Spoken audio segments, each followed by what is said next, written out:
Republicans and Democrats. There's extra money for people who are unemployed. There's aid for businesses. There's help for farmers. It's a long list of aid to help people who are struggling with the pandemic. Now, he has said that he believes, in fact, instead of $600, it should be $2,000 for an individual, and that applies to most Americans, because as long as you're earning less than $75,000 a year, you would qualify for that. So a couple would get $4,000, which is significantly more than had been agreed in Congress. Now, he wasn't involved in the negotiations, and this is really why I say he hasn't fully explained himself, because he wasn't involved in those negotiations, but now at the 11th hour he is increasing that sum of money that he claims to be in agreement with. And he seems to hint to the fact that he might actually veto the bill if nothing changes. What does that mean now? What's likely to happen next? Well, this is very much at the 11th hour, and he hasn't used the word veto, but certainly from his tone, it looks very unlikely that he is in a mood to sign this bill. He has asked Congress to go back and to re-look at it, essentially to renegotiate it, and to take out certain elements, to amend other elements. Now, it's a couple of days before Christmas. Congress thought they had this all wrapped up. As far as the Democrats are concerned, a lot of them are saying, well, actually, if the president wants people to get $2,000 as opposed to $600, that's all right with us. We would rather people got more money. And the Speaker of the House, Nancy Pelosi, has said that the Democrats are ready to bring this to the floor of the House, pass it by unanimous consent. Let's do it, she says. That simply means that there will be no objection to it. Perhaps no objection, because there wouldn't be many people in the House of Representatives on Christmas Eve when she's talking about this happening. So bottom line is, we're not entirely sure what is going to happen next. It certainly leaves a lot of people in limbo, though, who've been banking on getting this money very soon. I've been reading somewhere where some people suggest that he's thinking beyond the coming term. He might be thinking about, it might be a populist move that will work to his advantage if he ever decides to run again for president.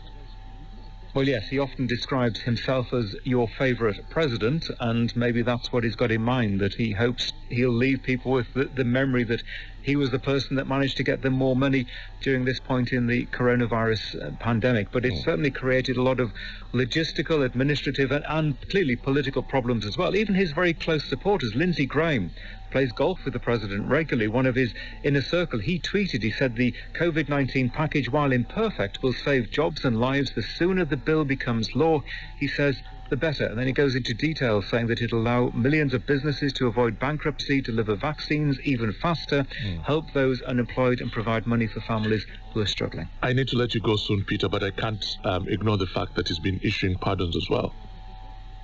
Yes, and the interesting thing about this, he was issuing pardons at almost the same time as he was releasing this video to talk about the bill for the coronavirus aid. But yes, equally controversially, he's been pardoning a long list of about 15 people who have received clemency, including 2 people who were found guilty over lying during the investigation into Russian meddling in the 2016 election, including George Papadopoulos, who was a former aide of the president. He, in fact, served a few days in jail for admitting that he had lied about his involvement with some Russian contacts.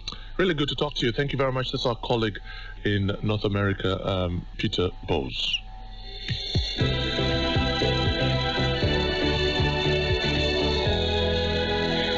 We're going to be back in the US this half an hour to look at the COVID situation in California, but let's head to Europe now, because French and EU citizens are now allowed to enter France from the UK after a 48-hour shutdown over COVID fears. Thousands of truck drivers have been stranded here in England after France and other countries closed their borders to the UK on Monday following the discovery of a highly infectious strain of the coronavirus. Most lorry drivers were without food and facilities whilst they were stuck in Dover, and many left their vehicles to voice their anger at the situation, chanting for a decision to be made.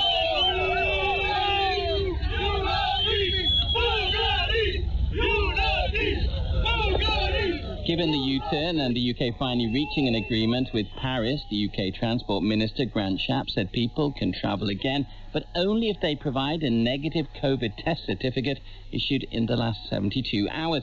In addition, more than 40 countries have stopped flights coming into the UK amidst fears over the new strain of the coronavirus.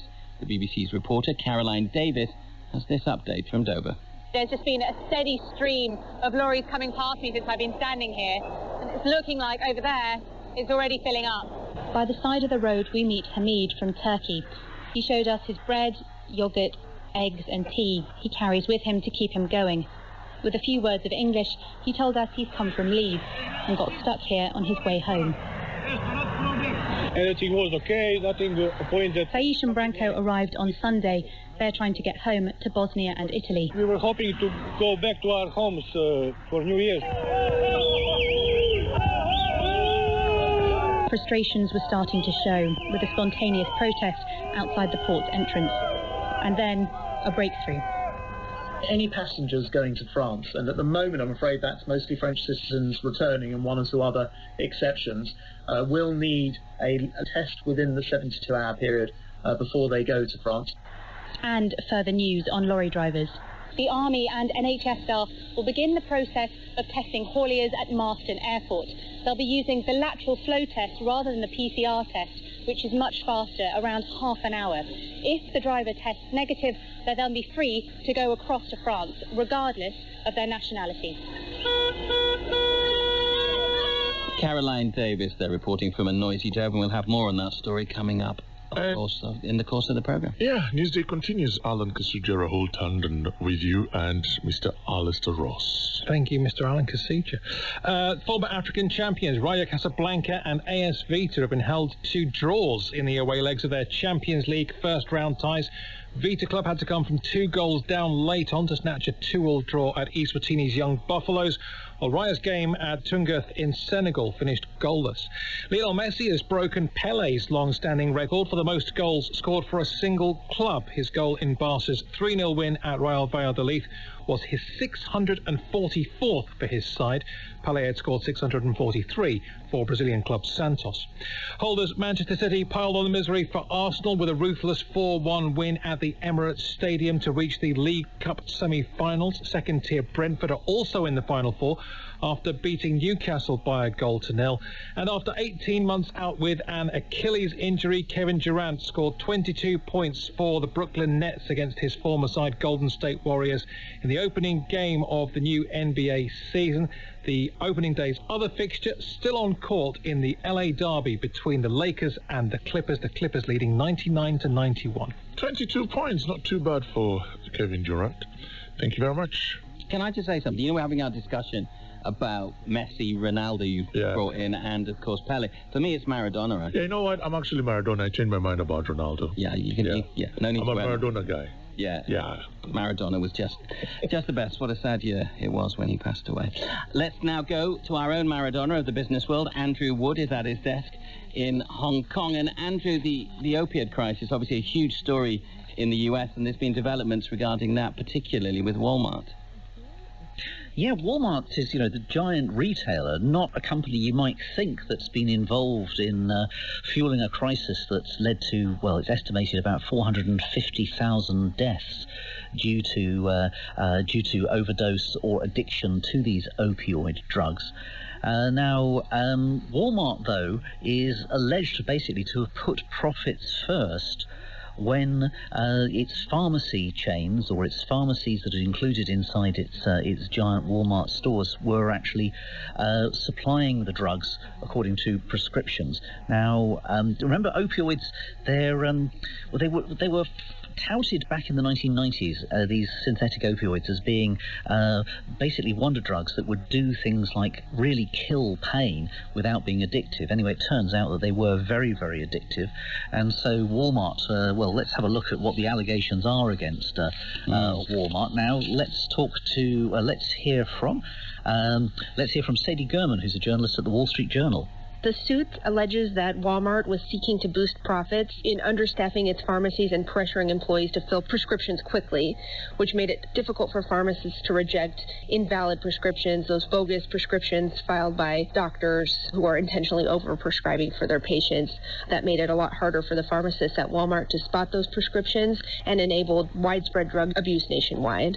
Sadie Gurman there of the Wall Street Journal. Andrew, a very important case, this one. Have we had any response so far from Walmart to these allegations against them? Well, Walmart actually got its retaliation in first back in October because it suspected a lawsuit like this was coming.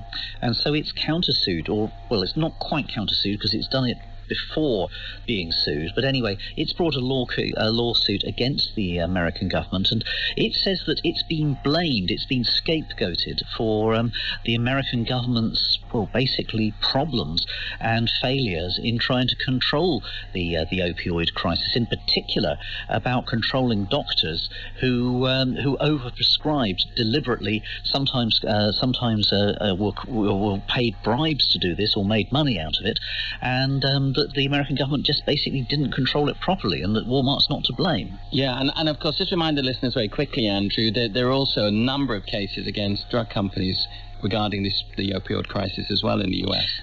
Yeah, perhaps the main one, Purdue Pharma, which made the painkiller OxyContin. It's pleaded guilty about a month ago to criminal charges over this, and I think it's paid around about $8.3 billion in total in penalties and compensation. It's a story that's going to continue, I think, and of course we'll keep across that. Andrew Wood there talking to us live from Hong Kong, and of course the opioid crisis is not one that's just affected the US but other parts of the globe as well. You're listening to Newsday here from the BBC World Service. And that's where the BBC World Service signs off and BBC Radio 4 clocks on. This is Jane Steele wishing you a very good morning on Wednesday the 23rd of December, which means those advent calendars are coming to an end, but there still might be just enough time to get those last few Christmas cards in the post. You'll be able to catch up with today's news briefing after our usual trip around the shipping areas, but first a look further ahead to 9, when Mark Carney brings us the last of his Wreath lectures. The 2020 Wreath Lectures on Radio 4. In his final Wreath lecture, Mark Carney assesses values and the climate crisis. So much of what climate change destroys, such as species, habitats, ways of life, natural beauty, is not formally valued. From climate crisis to real prosperity. If you care about the climate, make your money matter. The 2020 Wreath Lectures, introduced by me, Anita Arnold. Continue this morning at 9 on Radio 4, BBC Sounds and iPlayer. Thank you very much. A handy round of applause for Darren Bett. I thought so. Thank you, Jane. Good morning. This is the shipping forecast issued by the Met Office on behalf of the Maritime and Coast Guard Agency at 05:05 on Wednesday, the 23rd of December. There are warnings of gales in Humber, Thames, Dover, Wight, Portland, Plymouth, Biscay.